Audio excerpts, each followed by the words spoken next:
como Mateus ya hizo la presentación, estaremos hablando el día de hoy sobre la ciberseguridad en la industria eléctrica.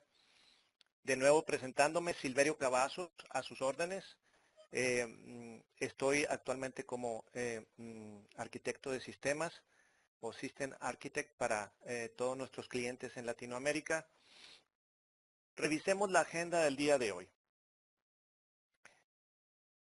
El día de hoy estaremos hablando sobre la seguridad, ciberseguridad en la industria eléctrica, cómo es que OSIsoft está enfrentándola. También los retos de ciberseguridad en el contexto del aumento de la eficacia de nuestras organizaciones. Hablaremos también posteriormente de los detalles de la defensa en profundidad de la ciberseguridad y su relación con estándares mundiales. Finalmente platicaremos sobre el futuro de la ciberseguridad cibernética dentro de nuestras organizaciones y tendremos una sesión de preguntas y respuestas.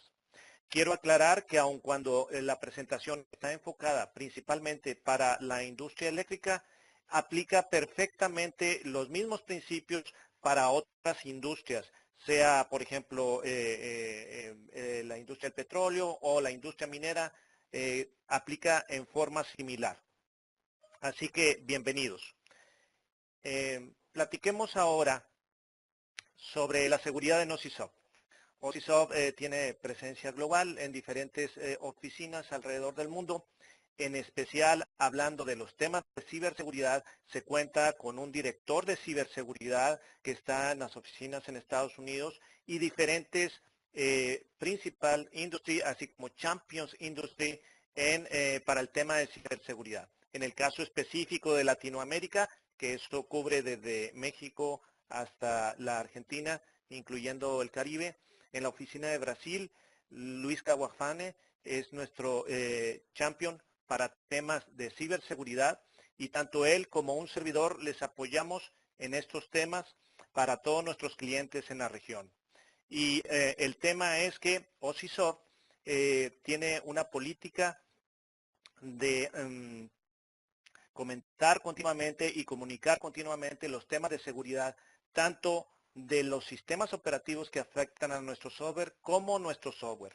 Toda esta información está disponible en el sitio de techsupport.osisoft.com.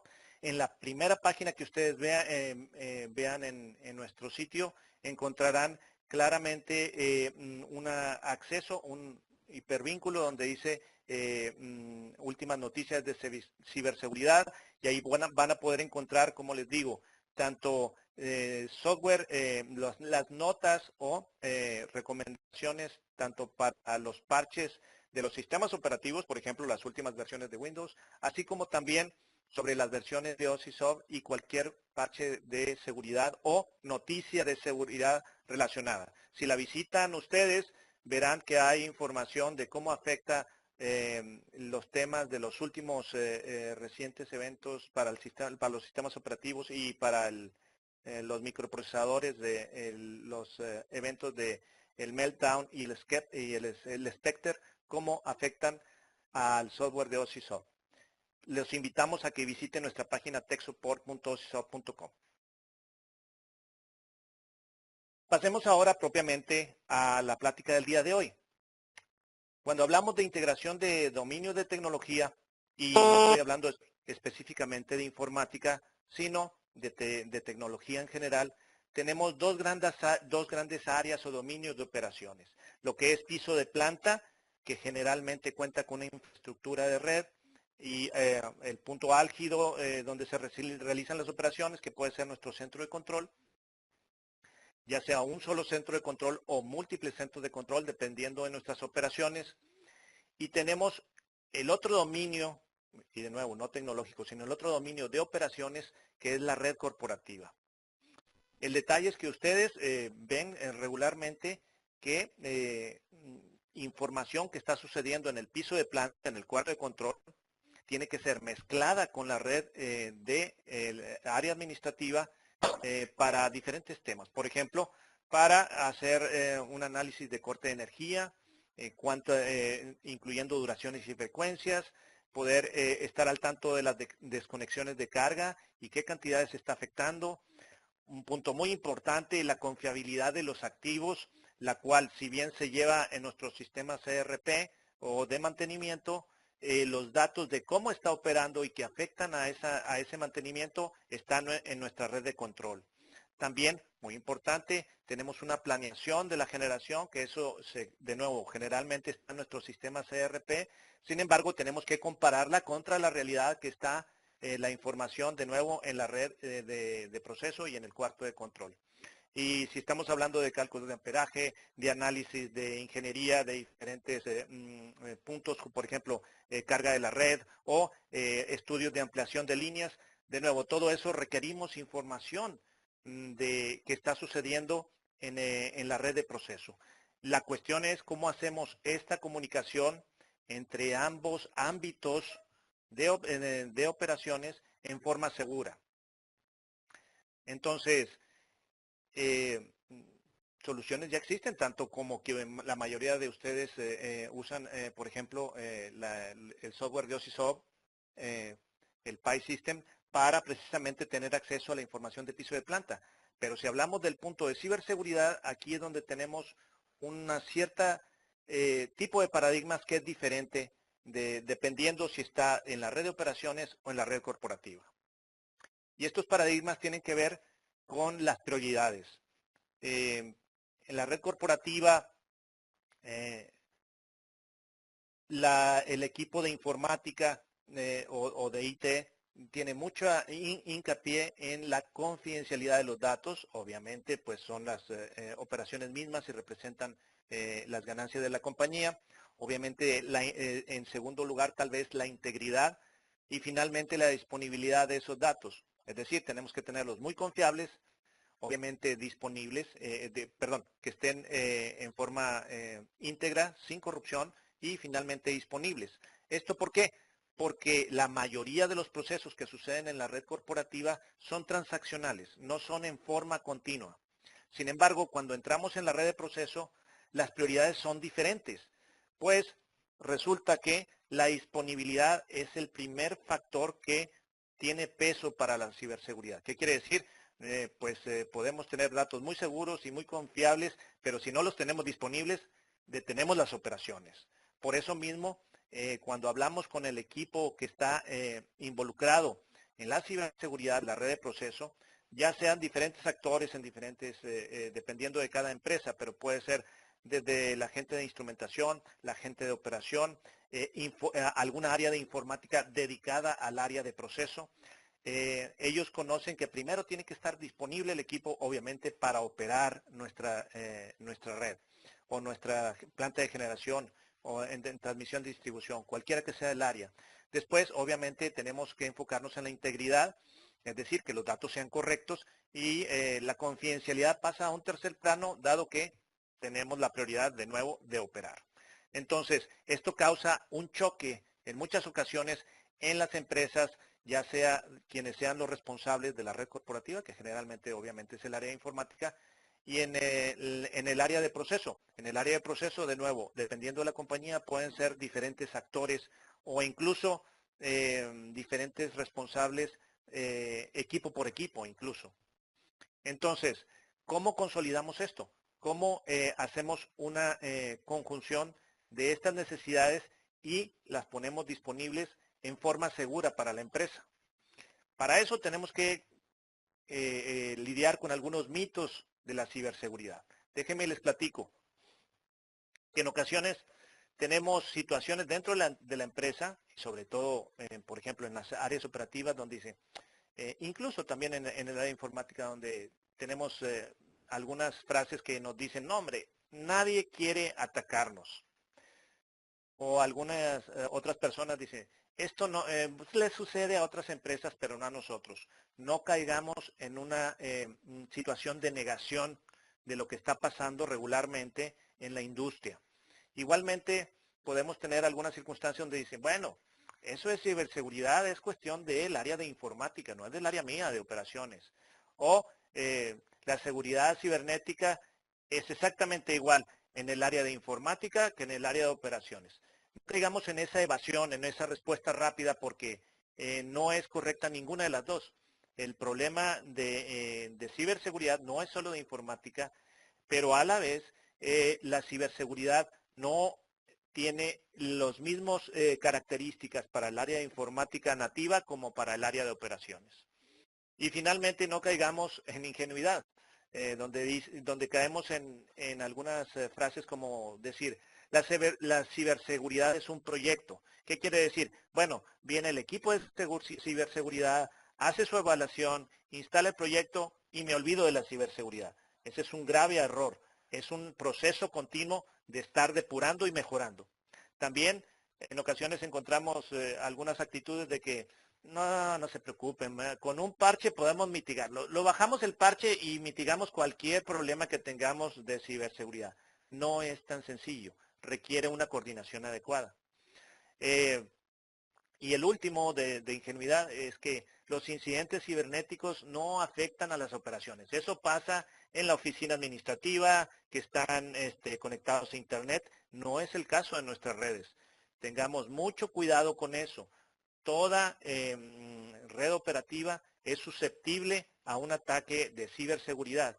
Entonces, estos son de los principales mitos que pueden acontecer dentro de la industria y que es muy importante, sobre todo en las áreas operativas, se tenga esta conciencia sobre las vulnerabilidades y por el área de informática el que se entienda las diferencias sobre cómo es la ciberseguridad nativa del área de informática y la ciberseguridad en el área de operaciones. Ahora, también tengamos en cuenta, no hay redes aisladas. Eh, si tenemos cualquier punto de conexión, es un punto de ataque, ya sea, por ejemplo, que tenemos conectado un switch o un firewall de la red de operación hacia la red administrativa. Si tenemos dispositivos extraíbles, unidades de USB, es un punto de ataque. Incluso si aplicaciones acceden a nuestros datos, también pueden ser un vector de ataque. Entonces, cualquier punto de conexión, ya sea de naturaleza de una aplicación de software o de redes o físico, se debe considerar como un posible vector de ataque para nuestra plataforma de operaciones. También no se necesita estar conectado para experimentar un ataque cibernético. Si ustedes recuerdan el famoso virus Stuxnet que sucedió en el 2008, ese estaba diseñado para detener un sistema de control y estaba planeado para que se insertara a través de un USB en sitio y causaba los daños a la red de control. Entonces, contemos y estemos atentos a todas estas opciones. Por cierto, estaremos con una sesión de preguntas y respuestas. Pueden, al final, si gustan ustedes, si tienen cualquier pregunta, pueden hacerla en la sesión de Q&A, en el propio Webex, y lo veremos al final de la plática. Otra acción o alguna perspectiva de cómo se está haciendo en algunas industrias o en algunas empresas, la seguridad es una seguridad por oscuridad. ¿Qué quiere decir? Confiar en que lo hacemos en forma muy secreta, y eso lo consideran como un indicador de seguridad. Si mi arquitectura no es conocida, pues no puedo ser atacado porque nadie lo sabe. Bueno, hubo una persona en 1851, Alfred Charles Hogg. Él sacó documentos, un libro, donde explicaba cómo las cerraduras de las llaves y de los seguros de aquel entonces, cuáles eran las mejores y también las deficiencias de algunas de ellas, explicando los métodos de cómo podían abrirse esas cerraduras.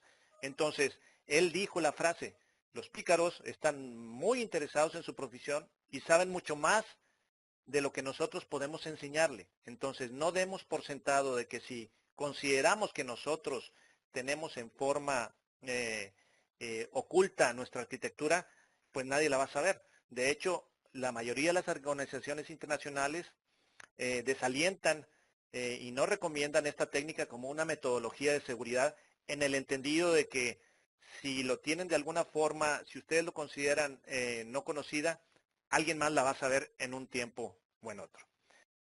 Pasemos ahora un poco a entender qué tan grande es el problema. Este es una encuesta que se hizo a diferentes clientes. Una disculpa, está en inglés, pero les comento. La pregunta es, ¿cuál ha sido el costo de un acceso o un problema de ciberseguridad en sus organizaciones? Tenemos las encuestas en 2017 y en 2016. Dicen, ¿cuánto costó esto? ¿Cuánto nos costó en dinero para nuestra empresa? El 34% en el 2017 dice, no lo sé. Si observan en el 2016, era aún más, era prácticamente la mitad que no sabía qué tanto había costado.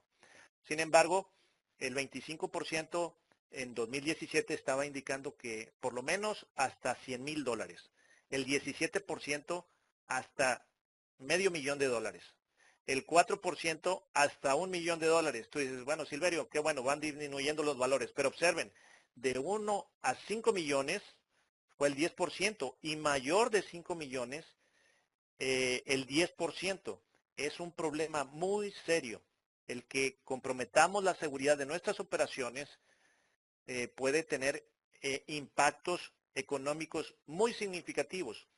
De esos porcentajes, el perfil de ataque fue un 65% en malware, es decir, un software que de alguna forma se ejecutó dentro de nuestras redes y causó problemas, y un 55% fue del tipo phishing, es decir, que tratan con ingeniería social, con algún correo, tratar de encontrar información o acceso a nuestras redes y así poder ejecutar algún problema cibernético. Muy importante, ustedes dirían, no, pero Silverio, nosotros vemos y tenemos un proceso para hacer parches regulares. 50% de los ataques que se registraron fueron usando vulnerabilidades que ya existían los parches, pero que desafortunadamente los clientes no lo habían aplicado en forma metódica regular y aun cuando había la solución, no estaban implementados en el tiempo adecuado para evitar el ciberataque. Entonces, el problema es grande. Y, por ejemplo, hablemos ahora del correo electrónico. Del 2016 al 2017 ha cambiado la forma de los ataques. Los ataques con exploit kits, estos exploit kits son esencialmente software que se encuentra en Internet y que tiene instrucciones para cómo ciberatacar a una empresa o a un sitio. O sea, este tipo de ataques se redujeron en un 77% del 2016 al 2017. Esto debido a que, como es software que es conocido o se le conoce en la red, también se ha puesto las medidas adecuadas para disminuirlo. Sin embargo, las pérdidas por acceso a correo electrónico, o lo que le llaman en inglés el Business Email Compromise, han aumentado un 72% del 2016 a 2017. Es decir, han cambiado la estrategia la gente que está haciendo ciberataques a no usarlo directamente a la red, sino a través de entrar o afectar en los correos electrónicos de las compañías. Observen la gráfica del lado derecho y al 2017 hay un valor acumulado de pérdidas en las empresas de 9,000,000,000 de dólares. Es muy significativo y es exclusivamente por ataques o comprometimiento de nuestros correos electrónicos. Entonces, la tendencia se ve que va a la alta y si bien es cierto es diferente, no es con exploit kits, sí están enfocándose, por ejemplo, en este caso, a los correos electrónicos. Platiquemos un poquito de los nuevos temas que también están afectando la ciberseguridad. Y esto tiene que ver con el Internet de las cosas. Hay muchos equipos nuevos, por ejemplo, las cámaras de seguridad, router, switches, pequeños equipos que están dentro de nuestras redes. Y el detalle es que estos equipos pueden ser comprometidos y en el caso del Internet de las cosas, se llega, por ejemplo, a la era en que los ataques de negación de servicio a un sitio web están llegando a niveles que están bombardeando un sitio web hasta con 1 TB por segundo. ¿Cómo logran esto? Pues el desafío es que estos pequeños equipos de Internet de las Cosas, el desafío es su visibilidad. Los defensores apenas saben dónde están presentes estos equipos dentro de nuestras redes. También la vulnerabilidad de estos equipos permite que un adversario pueda tomar control rápido y brincar de uno a otro sin ser notado. Además, de capturar, una vez que se captura el equipo de Internet de las Cosas, un adversario puede aprovechar y convertirlo en un robotito, le llaman botnet, y de nuevo se va brincando en equipos similares y puede llegar hasta 10,000 equipos o dispositivos en 24 horas en esparcir el virus y tener una red de robots disponibles para atacarnos.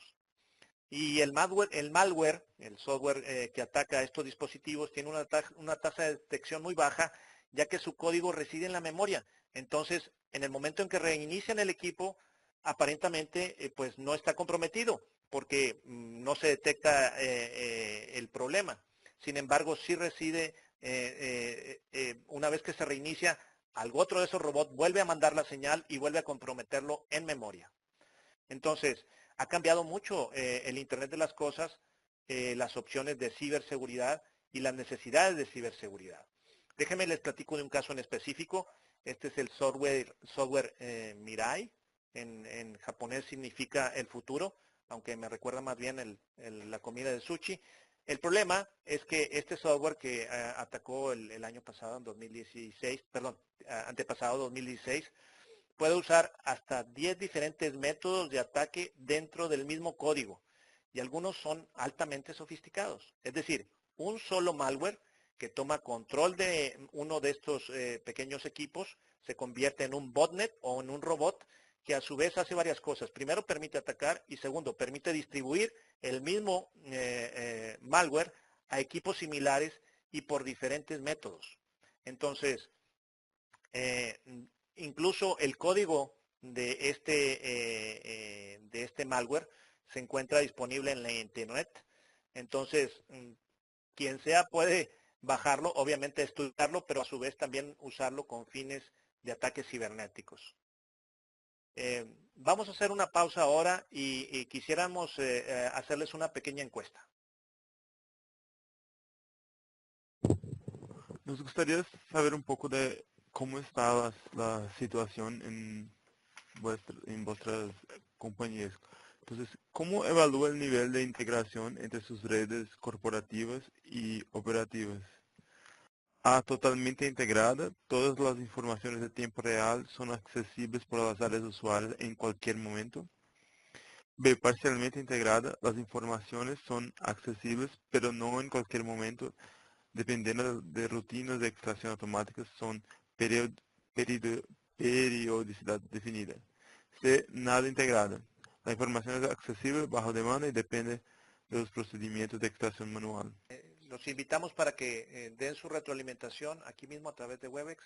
Nos es muy importante a fin de poder tener una perspectiva de el nivel de seguridad que tienen en sus industrias. Entonces, la gran parte de las personas tienen las redes parcialmente integradas. Las informaciones son accesibles, pero no en cualquier momento, dependiendo de rutinas de extracción automáticas con periodicidad definida. Muy bien, excelente, muy bien. Eso nos da una idea de que tenemos una área de oportunidad precisamente para mejorar la integración de nuestras redes y también de cómo defenderlas. Y es precisamente el tema con el que continuamos. Ya vimos que la necesidad de una correcta defensa de ciberseguridad es muy importante. ¿Cómo la implementamos? Platiquemos de eso. En este caso, eh, hablemos de lo que recomiendan como mejor defensa, y es una defensa en profundidad de nuestras redes. Usamos el mismo concepto que usa el ejército cuando tiene que hacer una guerra física.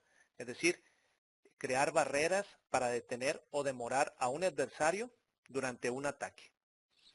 Este modelo de defensa amplia, perimetral, agrega mecanismos de alcance local para reducir la superficie de ataque.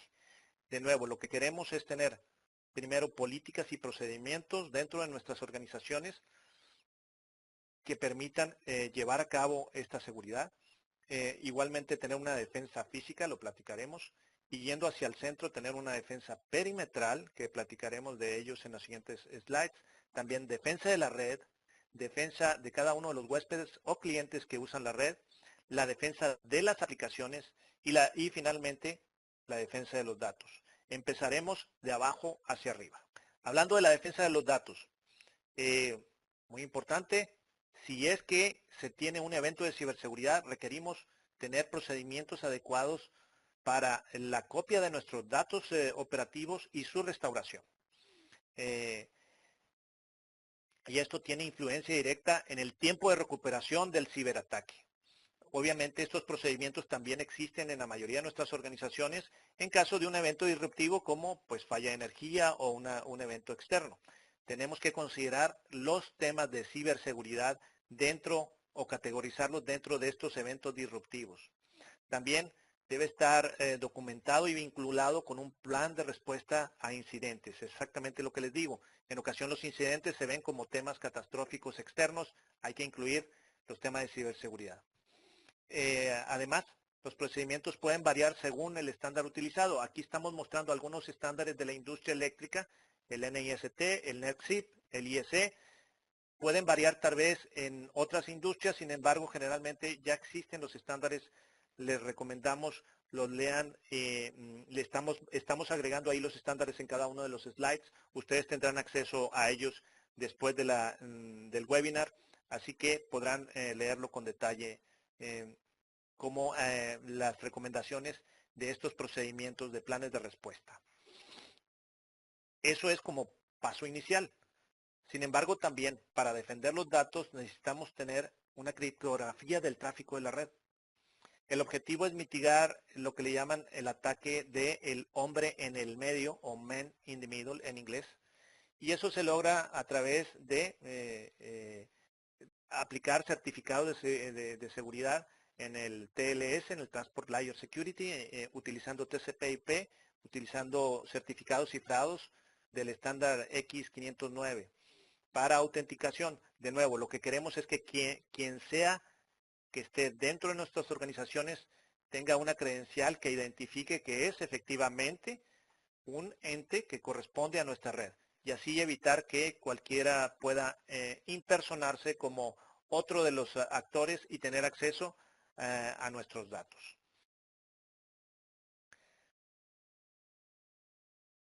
Aquí tenemos que hablar también, si bien hablamos de cifrado, entender las diferencias entre la seguridad y la confidencialidad. Los adversarios confían que vamos a usar criptografía y la usan intencionalmente para ocultar los ataques. Entonces, abusan también del hecho de que muchos de los datos residen en dispositivos que a menudo están desprotegidos. Entonces, entendamos una cosa, el tener la criptografía es equivalente a tener confidencialidad. Pero la criptografía, cuando se combina con otras acciones, entonces provee seguridad.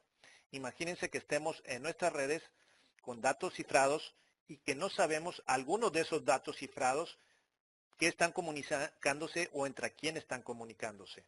Entonces, no es solamente el tener cifrados los datos, es tener correctamente configurados con las otras acciones para tener ciberseguridad. Hablando también ahora de la defensa de aplicaciones. Obviamente para la gente de informática lo usa regularmente, configurar y habilitar las características y servicios que se usarán solamente para una aplicación. De nuevo, esto es para aplicarlo ahora también en el cambio, en el ámbito de las redes de operaciones. Definir y configurar permisos necesarios solamente para esas aplicaciones y nada más. Y mantener todas las aplicaciones, incluidos los sistemas operativos, con sus versiones más recientes. De nuevo, ahí hay algunos estándares de la industria, además de los estándares propios que tiene las diferentes áreas de informática. Esto lo que nos permite es que los equipos van a estar respondiendo solamente a ciertas aplicaciones que tienen sentido que correr en ese equipo y no tienen abierto otros puertos o permisos para tener acceso a esos servidores. Igualmente para los usuarios, siempre que sea posible debe contener los permisos mínimos las cuentas de servicio.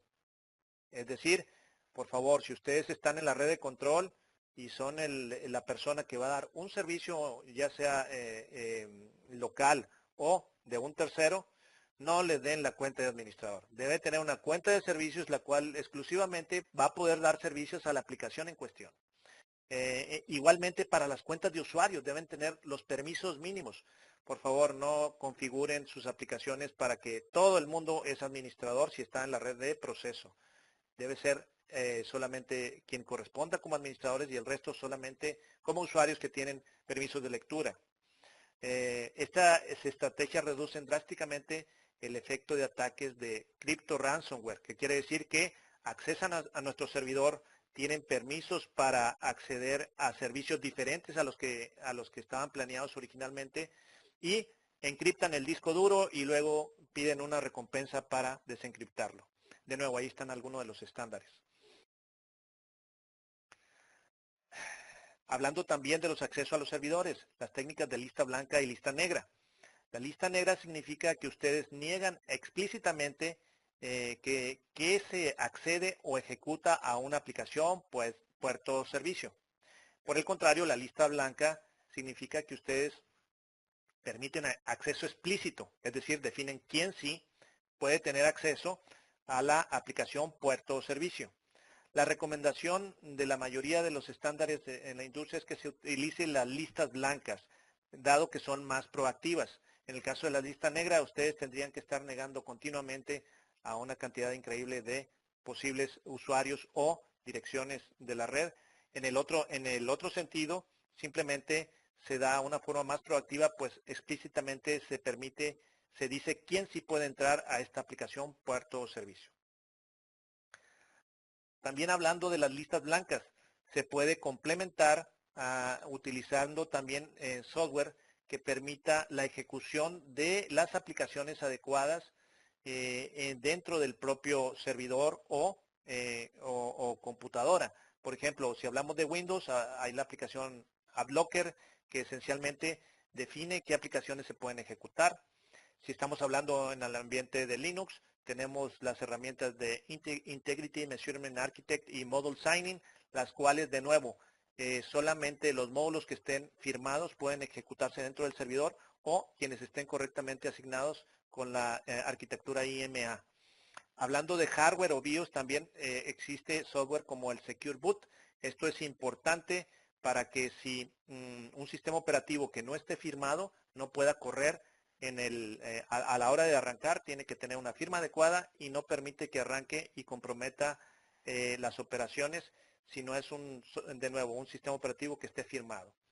De nuevo, esta estrategia reduce drásticamente el efecto de los ataques de crypto ransomware. Les comento también que si ustedes a nivel de usuario personal tienen aplicados además la encriptación en su disco duro, tengan mucho cuidado cuando actualicen el BIOS de su propia máquina, porque, ya les digo por experiencia propia, va a pedir obviamente la clave descifrado de su disco duro en el momento en que cambien cualquiera de los sets de los BIOS, de nuevo por temas de ciberseguridad. También hablando de la lista blanca de puertos. Obviamente la idea es tener solamente los puertos visibles para las aplicaciones que tienen sentido y no más.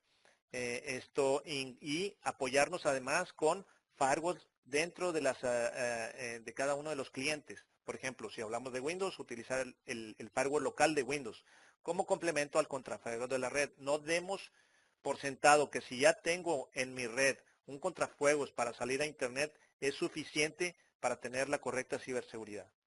Y para los equipos de la red, que no son computadoras o servidores, tener la lista de acceso actualizada tanto para las capas 2, 3 y 4 del estándar OSI del área informática. Esto de nuevo, permitir solamente a los agentes que están identificados dentro de esta red a comunicarse. Contraseñas. Es un tema interesante el tema de las contraseñas. Obviamente hay diferentes estándares que aseguran que la contraseña tenga altos niveles de complejidad para los usuarios y los servicios. Sin embargo, ahí hay algunos estándares. Sin embargo, hay cambios significativos. Hay nuevas recomendaciones, por ejemplo, del NIST sobre cómo utilizar las contraseñas. Primero, han cambiado la perspectiva y recomiendan eliminar los requisitos para la caducidad de la contraseña. Dicen, ¿cómo puede ser esto? Si en mi compañía siempre me piden cada 3 meses por lo menos cambiar la contraseña. También hay un cambio muy importante en el cual ya no les piden, por favor, que sea por favor de 8 caracteres, que tenga una mayúscula, un número y uno de los símbolos, el símbolo de pesos o cualquiera de esos. Han cambiado todo eso y van a decir, en vez de usar ese tipo de contraseñas, use una frase de contraseña. En vez de usar ese tipo, les decía, pueden usar frases como, por ejemplo, Pelé es mejor que Messi. Bueno, por favor, nuestros amigos que le vayan al Barcelona o que sean de Argentina, no se molesten. Pueden cambiarlo también. Pueden poner Messi es casi mejor que Pelé. Pero el tema es, esta longitud y esta frase que es fácilmente recordable es más segura que una de las contraseñas anteriores. Igual, si a ustedes les gusta la música y bueno, también si hay damas presentes, bueno, una canción de Amanda Miguel, con el corazón de piedra. No se les va a olvidar la frase de nuevo. Y bueno, para los caballeros, la de Diego Verdaguer, ¿no? Mi corazón es delicado. Bueno, es la hora de... Me invitaron a hacer la presentación un poco más ligera. Una disculpa. Pero bueno, esas frases, de nuevo, no para que usen estas específicas, pero una frase que ustedes recuerden brevemente y fácilmente es más segura que las contraseñas anteriores. Y todas las contraseñas, además, deben estar verificadas contra lo que le llaman un libro, un diccionario de contraseñas para ver que no se estén comprometidas. Entonces, estas son reglas bien significativas porque ya no, la regla original dice que no caduca este tipo de contraseñas hasta que obviamente no haya un tema de que esté comprometida o tenga algún problema de algún tipo. De nuevo, la longitud es más importante que la complejidad y eso lo han demostrado las pruebas de ciberataque. Hablando de la segmentación de redes, si ustedes utilizan VLANs o redes virtuales para los diferentes dominios, esto reduce muchísimo el ataque. Tenemos diferentes redes virtuales, incluso dentro de la propia red administrativa, dentro de la red de proceso. También se recomienda siempre usar una configuración de VLAN en configuración 1 a 1, es decir, solamente no hay relaciones entre otras VLANs. Además de configurar la VLAN, incluir la VLAN nativa para evitar los ataques de doble etiquetado de los frames. Es decir, la VLAN nativa se puede interpretar como una de las VLAN administrativas. Ahí están los estándares que les recomiendan el hacer esos cifrados adecuados de las VLANs. Respecto a la gestión de activos en la red, las estadísticas nos dicen, por ejemplo, que en 2005 se detectaron hasta 115,000 dispositivos de red con firmware que están desactualizados. De ellos aproximadamente 100,000 tenían vulnerabilidades conocidas.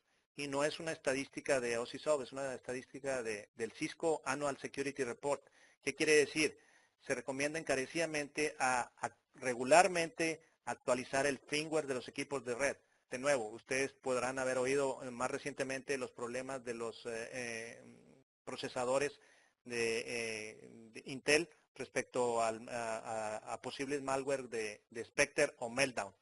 Entonces, el estar aplicando estos parches, los que ya funcionan y están liberados, recuerden que puede haber ahí versiones que no son las óptimas, pero de nuevo, estar revisando continuamente este tipo de equipos que en ocasiones están en la infraestructura de red y están funcionando por ahí por años y no se han actualizado su firmware.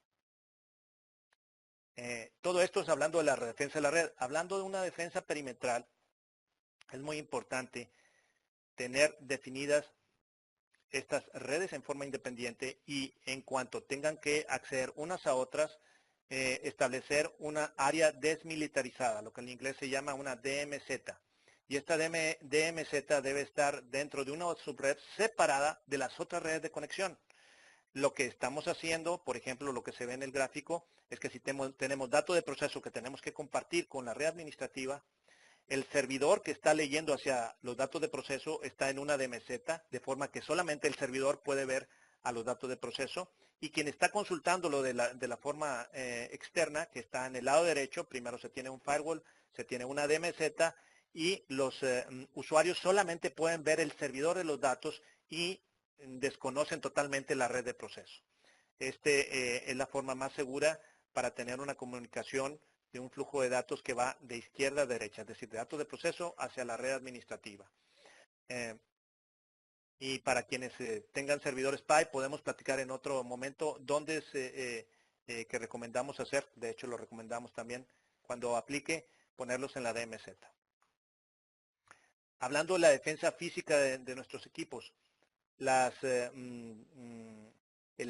tener control, el acceso a las instalaciones, la autenticación por múltiples factores, por ejemplo, con tarjeta de acceso electrónico, más identificación visual, el monitoreo a las instalaciones a través de cámaras, procedimientos de visitas acompañados. Esto es muy estricto en algunas industrias, por ejemplo, la industria eléctrica nuclear. El control de acceso a los servidores, a equipos de red o a cualquier otro equipo dentro de las instalaciones, además de establecer alarmas y notificaciones en caso de que haya una interacción con los dispositivos como apagado, encendido, desconexión o incluso si se insertan expositivos distraíbles. Toda esta es defensa física, la cual debe estar implementada en nuestras redes operativas. Y esto va complementado con la última parte, que son políticas y procedimientos. De nuevo, tener un plan de respuesta de incidentes, como lo comentábamos hace rato, tener también un plan de recuperación de desastres, mecanismos de gestión de cambio, es decir, nuestras redes cambian regularmente, entonces tener documentación, tanto en dibujos, números de direcciones y nombres de los clientes que están conectados, regularmente auditarla y actualizarla. También la gestión de activos, recuerden, si ustedes no conocen o no saben qué tienen en sus redes, no lo pueden proteger. También esfuerzos regulares de capacitación y refuerzo anual de las políticas de ciberseguridad, incluidas las sanciones en caso de incumplimiento. También la evaluación de vulnerabilidad a través de pruebas de penetración, hacerlas en forma regular, por lo menos una vez al año, donde se contrata un equipo externo que hace estas pruebas de penetración. También la administración de actualizaciones, como ya les comentábamos, tener un procedimiento establecido para la reducción de los tiempos para aplicar los parches o actualizaciones. Mediante el uso de entornos de prueba, por ejemplo, el parche se aplica en el entorno de prueba y cuando vemos que funciona correctamente para nuestro entorno, lo liberamos para toda la organización. ¿Cómo aplicamos todo esto? Que hemos hablado de estas políticas y procedimientos, defensa física, perimetral, etcétera, a un ejemplo en la vida real. Aquí tenemos un ejemplo de nuestras redes. Tenemos el sistema SCADA, el sistema de historización. Puede ser, confiemos que utilicen las herramientas de OSISOft, el PI System. Tenemos nuestros equipos físicos que están colectando los datos de las redes, por ejemplo, los RTUs, o de los equipos que están operando. Igual tenemos una comunicación hacia la red externa. Entonces, primero tenemos ciertos datos. Los datos están comunicándose por todas las redes. La cuestión es que tenemos que asegurarlos con las aplicaciones, de forma que las aplicaciones puedan ver los datos que requerimos y que solamente las vean esas aplicaciones y nadie más. Igualmente, eso sucede en el área del sistema SCADA y el sistema histórico. También si tenemos, por ejemplo, un web server para consultar los datos fuera de la red de proceso. También tenemos usuarios y los usuarios deben estar correctamente identificados hacia esas aplicaciones y no otras, tanto en el SCADA, en el histórico y también para los que están leyendo los datos directamente de la red de proceso. La misma historia para el web server. Debe estar establecidas en ese orden de prioridades y para esos usuarios en específico y no más. Adicionalmente, segmentar las redes para que, de nuevo, los datos de proceso queden totalmente independientes de las otras redes a través de redes virtuales y a través de firewalls. Y por último, establecer perímetros, lo que platicábamos de la zona desmilitarizada. La red externa siempre cuenta con una zona desmilitarizada donde cualquier información que se va a consultar desde fuera solamente puede tener acceso al web server o a la aplicación como el PI System para consultar esos datos y no pueden tener ningún otro acceso hacia la red de proceso. Entonces, Con estos procedimientos de puesta en marcha de ciberseguridad, aseguramos lo que necesitamos, que nuestras redes estén operando en forma segura y que a su vez podamos consultar en forma adecuada los datos que están sucediendo en nuestra red de operación. Vamos a una segunda encuesta.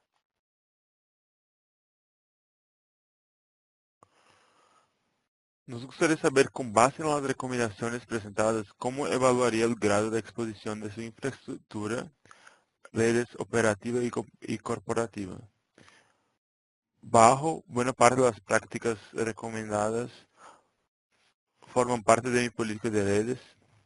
Medio, muchas prácticas forman parte de mi política de redes, pero una gran parte de lo expuesto todavía no se hace. Alto, pocas de las prácticas recomendadas forman parte de mi política de redes. O de, no lo sé. Los invitamos a darnos su retroalimentación. Es importante tanto para ustedes mismos como para nosotros. Tuvimos resultados iguales para bajo. Buena parte de las prácticas recomendadas forman parte de mi política de redes y medio. Muchas prácticas forman parte de mi política de redes, pero una gran parte de lo expuesto todavía no se hace. Los dos tuvieron resultados iguales. Interesante. Es bueno saber que la mayoría de nuestros clientes ya se están abocando a estos temas de ciberseguridad. Hay un área de oportunidad en aquellos que tienen un punto medio. Confiamos que estas recomendaciones les sirvan. Pasemos ahora a entender las tendencias de lo que está pasando en la industria. Esta es de nuevo otra encuesta y les preguntaron a las compañías si si cuentan con una póliza de seguro para ciberataques o riesgos de ciberseguridad. En 2017, el 27% recomendaron que sí cuentan con una póliza de ciberseguridad que está bajo la póliza general de negocios que contratan con las compañías de seguros. Un 17% comentan que tienen una póliza específica para seguridad, independiente de la póliza general de negocios con las compañías de seguro. Un 21% nos indica que no tiene y un alto considero yo, un 35% no sabe si es que tiene. Igualmente, les invitamos para que ustedes tengan estas conversaciones internas dentro de sus compañías para que identifiquemos si ya tenemos este tipo de pólizas de seguridad, sobre la ciberseguridad en específico. También, ¿a dónde vamos? ¿Dónde se está moviendo la industria? Gartner estima que en el 2018 las inversiones en ciberseguridad estarán del orden de 93 mil millones de dólares americanos. También contamos con aspectos regulatorios que están afectando la ciberseguridad. Por ejemplo, en diferentes países se tiene el Reglamento General de Protección de Datos. Entonces, esto afecta no solo las políticas, sino también cómo se implementa la ciberseguridad y cómo se están protegiendo esos datos. También hay una más alta conciencia de la cantidad de amenazas que surgen diariamente. Hablamos ya del Internet de las cosas. Y de nuevo, un movimiento muy importante en que las operaciones de nuestro modelo de negocio se están digitalizando. Y eso quiere decir que ahora esta digitalización es una evolución del modelo de negocio real, donde por ejemplo en algunas compañías ya no se recibe un recibo o una factura física, sino que se recibe la versión electrónica. Entonces, según Gartner, el principal impulsor de la próxima generación de seguridad serán los ecosistemas digitales. Y esto quiere decir que tenemos múltiples entornos digitales que interactúan, incluyendo el Internet de las cosas. Y eso a lo que hace referencia es que estos diferentes ecosistemas quieren decir que no es solamente para nuestra industria o nuestra empresa en específico. Tenemos que compartir información con nuestros proveedores, también información con nuestros clientes y también compartir información con entes terceros. Pueden ser reguladores o inversionistas. Entonces, este ecosistema tiene que tener un proceso seguro de comunicación de esos datos. Entonces, estos ecosistemas digitales obviamente está muy influenciado por el Internet de las cosas, donde tal vez incluso llegamos a estar leyendo información de cada uno de nuestros clientes, como en el caso de la red eléctrica. Entonces, estos ecosistemas digitales, de nuevo, presentan el futuro de la interconexión de los sistemas y también de la ciberseguridad. Y finalmente, ¿dónde estamos en Latinoamérica? Dado que la ciberseguridad es un punto muy importante, la mayoría de nuestros clientes y entes que están operando en la región están evaluando nuevas reglas para la industria y la revisión de los procedimientos y estándares de los agentes que, como por ejemplo, podemos mencionar, y afortunadamente también son clientes nuestros, XM en Colombia, UTE en Uruguay, SENACE Ecuador, SENACE México, ONS Brasil, que de nuevo están en un proceso de revisión continua de las medidas de ciberseguridad. Y muy importante, en diferentes países en la región tenemos un nuevo modelo de mercado de la industria eléctrica. Las regulaciones están cambiando en cómo se genera y los participantes en esa generación. Entonces, con este nuevo modelo de industria energética en diferentes países, la necesidad de una mejor integración entre los sistemas con el fin de aprovechar la eficiencia y tener una garantía de la ciberseguridad cibernética. Cuando tenemos mayores actores que están actuando en la red eléctrica, de nuevo, tenemos que intercambiar en forma segura esa información. De nuevo, tiene que ver mucho con los ecosistemas que mencionaban, ecosistemas digitales que mencionaban en el slide anterior. Entonces, finalmente también les queremos hacer una pregunta. Seleccione hasta aquí nuestra presentación del tema de ciberseguridad. Si ustedes gustan también, tendremos otros seminarios en breve. Si gustan seleccionar alguno de los temas que les gustaría oír, son bienvenidos. Pueden ahí hacerlo a través de Webex. Por mi parte, yo les quiero agradecer. Con esto terminamos la presentación y tenemos algunos minutos para preguntas y respuestas. Les invitamos a que completen esta última encuesta y podemos pasar a la sección de preguntas y respuestas. Pues Alex Ramírez pregunta, ¿qué framework recomiendas para el sector minero? ¿En IST o ISF? Para el sector minero, por ejemplo, el IS funciona para diferentes industrias, entonces podemos hacer ahí algunas referencias sobre ese estándar. Igual van de la mano el estándar ISE y el estándar ISA, entonces cualquiera de esos dos aplican perfectamente para la industria minera y en general son reglas muy similares a las que platicamos. Los procedimientos son similares. Otra pregunta de Alex. En un escenario con diferentes unidades de negocio, cada uno debe tener un servidor PI y luego centralizarlo a uno corporativo. ¿Cómo deberían ir los servidores PI si son varios? Muy bien. De nuevo, dependiendo de la industria podemos tener ese escenario. Es una recomendación común si tenemos diferentes unidades de negocio y los vamos a centralizar a un servidor central corporativo. Lo que se recomienda es que estos servidores en general tengan un esquema de ciberseguridad de forma que quien contacta la red de proceso, como lo vimos, tenga las reglas adecuadas. La mejor recomendación es una DMZ, por lo menos se recomienda, si no se tiene una DMZ, que se tenga un firewall, el cual aísle la red de proceso de la red administrativa. Y ahora sí, estos servidores ya estando dentro de la red administrativa pueden comunicarse con el servidor central corporativo con interfaces, por ejemplo, Pi2Pi, y las reglas de comunicación ya dentro de la red administrativa, una vez es que ya si el servidor local está en la DMZ, lo pueden ya ver los usuarios, tanto como el servidor corporativo. Con gusto podemos ampliar las conversaciones si tienen preguntas de arquitectura más detalladas. Les invitamos para que contacten tanto a su punto de contacto de negocio, su account manager, así como a cualquiera del equipo de OSISOP para ver más detalles. Sí, también les comparto, primero muchas gracias a todos, les comparto mi contacto. Si tienen preguntas más específicas, por ejemplo, de nuestra tecnología, estamos a la orden también para asistirles. Una última pregunta, Silverio. Jesús se puso, ha preguntado, ¿cuáles empresas en el mundo son líderes en el uso de tecnología o de software? Buena pregunta. Miren, lo que les puedo comentar es, por ejemplo, específico en la industria eléctrica, todos los entes operadores regionales en Estados Unidos usan nuestra tecnología, hablando en Estados Unidos.